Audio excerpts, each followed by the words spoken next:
یہ زمین رکی ہوئی تھی، یہ فلک کما ہوا تھا، لیا نام جب نبی کا تو جہاں نے چلنا سیکھا۔ میرے محترم واجب الاحترام میرے دوستوں بزرگوں، اللہ تعالی ہماری آمد کو قبول فرمائے۔ جس مقصد کے لیے ہم یہاں آئے ہیں اللہ تعالی ہمیں وہ مقصد عطا فرمائے۔ میں بھی فرسٹ ٹائم آپ کے پاس آیا ہوں، تو میں نے کہا میں بھی اس جگہ کی وزٹ کر لیتا ہوں، اور ہمارا ارادہ بھی ہے کہ ہم ان کے ساتھ کام کریں گے انشاءاللہ ہمارے علاقے میں۔ تو میرے دوستوں، جس عمل کے لیے آپ لوگ یہاں آئے ہیں، جہاں جانے کے لیے، وہ انتہائی مبارک جگہ ہے، اور یہ نصیب والوں کو ملتا ہے۔ جو انسان ارادہ کرتا ہے نا، اسی کو ہی ملتا ہے۔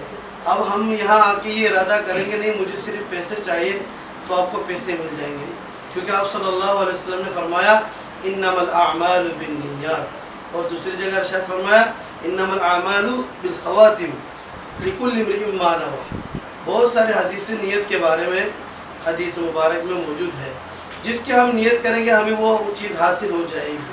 تو میرے دوستو، اگر آپ عمرے کے لیے نیت کرتے ہیں تو اللہ تعالیٰ جلد از جلد آپ کا نمبر انشاءاللہ نکالیں گے۔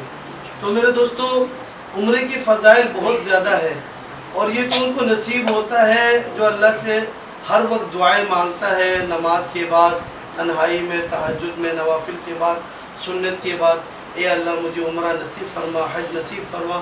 میرے دوستو، جس کی قبولیت ہوتی ہے وہی لوگ جاتے ہیں، ورنہ تو پوری دنیا میں اکثر مسلمان نظر آتے ہیں لیکن کوئی وہاں نہیں جاتا۔ میں نے یہاں تک دیکھا ہے کہ بیت اللہ کے قریب رہتے ہوئے بھی اس نے 20-30 سال تک ایک عمرہ نہیں کیا۔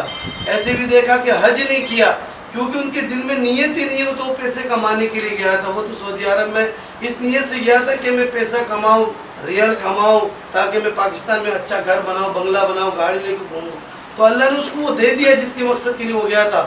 لیکن ایک غریب آدمی سوچتا ہے نہیں مجھے دولت سے کوئی وہ نہیں ہے، دولت کا شوق نہیں ہے، بس میں اس لیے جا رہا ہوں کہ اللہ تعالیٰ کے گھر کی دیدار ہو، نبی کے روضہ مبارک میں اللہ مجھے جانے کی توفیق دے، اور جتنے بھی اعمال نبی کریم صلی اللہ علیہ وسلم نے وہاں کیے ہیں میں بھی کروں، تاکہ کل قیامت کے دن آپ صلی اللہ علیہ وسلم کی سنت کی وجہ سے میری شفاعت قبول کریں۔ میرے دوستو، یہ پرفتن دور ہے۔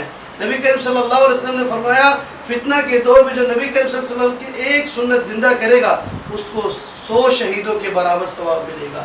تو یہ دور ہے فتنہ، یہ ہر کوئی مال اور دولت کے پیچھے ہے لیکن نیکیوں سے سب لوگ بھاگ رہے ہیں۔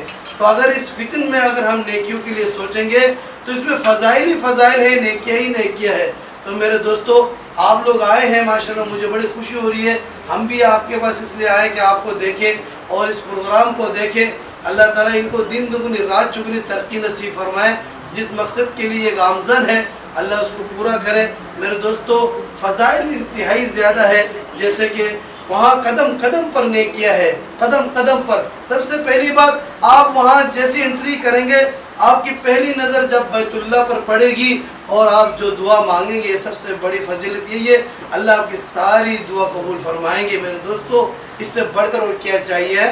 جہاں جہاں نبی کریم صلی اللہ علیہ وسلم گزرے ہوں گے وہاں سے آپ بھی گزرے ہوں گے، تو کیا خوش نصیب کی بات ہے میرے دوستو۔ تو اللہ تعالیٰ سے ہمیشہ نماز کے بعد دعا کیا کرے۔ وآخر دعوانا ان الحمدللہ رب العالمین۔